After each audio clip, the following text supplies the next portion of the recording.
be always responsible, di ba?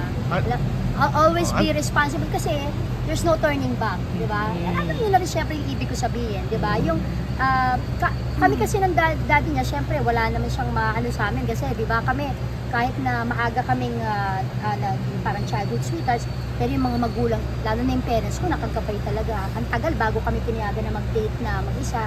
At alam din naman ninyo, very open ako na nung kinasal kami, doon pa lang talaga, di ba? Ang glory. So yung Gloria! to be responsible, lilinawin lang namin, kailangan ba kumbaga walang premarital sex o gagamit ng condom?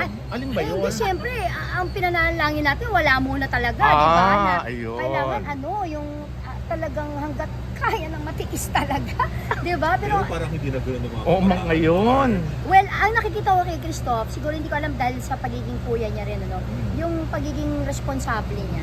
Na siya, parang lagi yan yung nag-iisip muna bago siya kikilos, bago siya gagawa. And mga bata ngayon career-oriented, di ba? Parang mas matagal sila nag-aasawa, mas matagal silang nagpapamilya. Kaya parang hindi ako, sa part na hindi ako masyadong takot. Tapos now he's doing good in UP, ganyan, freshman siya. And itong huli, niyabang sa akin, Mommy, I got uno daw in speech. Yung class niya, ganyan. So, nakakatuwa lang. HRM. Kasi gusto talaga niya mag-manage din. And siguro na-inspire sa daddy niya. Dahil daddy niya, di ba, parents niya, restaurateur, ganyan. So, into food and all. Yung girlfriend niya taga UP. Opo. Pareho rin. Los Baños po. Saan sila nakita? Neighbors po yan. Okay. Kaya napaka-convenient, di ba? Oo, neighbor. At saka schoolmate po niya yan sa unang school niya, yung nung high school siya. Iglesia din siya. Ano po, nag-ano po ng talk. Yan, Anong wish mo for your son? syempre. Ang wish ko sa aking anak na si Christoph ay lagi naman, basta manalangin lagi, maging mabuting Kristiyano, wala na palang dapat ikatakot yan, diba? Dahil alam mo na i-guide siya lagi kung ano yung decision niya. Tsaka yun nga po, yung sabi ko, I would like to walk the talk. Eventually, I would like to go back to school kasi hindi ko natapos na mass comm ko, diba? Yung college degree ko. Gusto kong gawin ulit. Yun.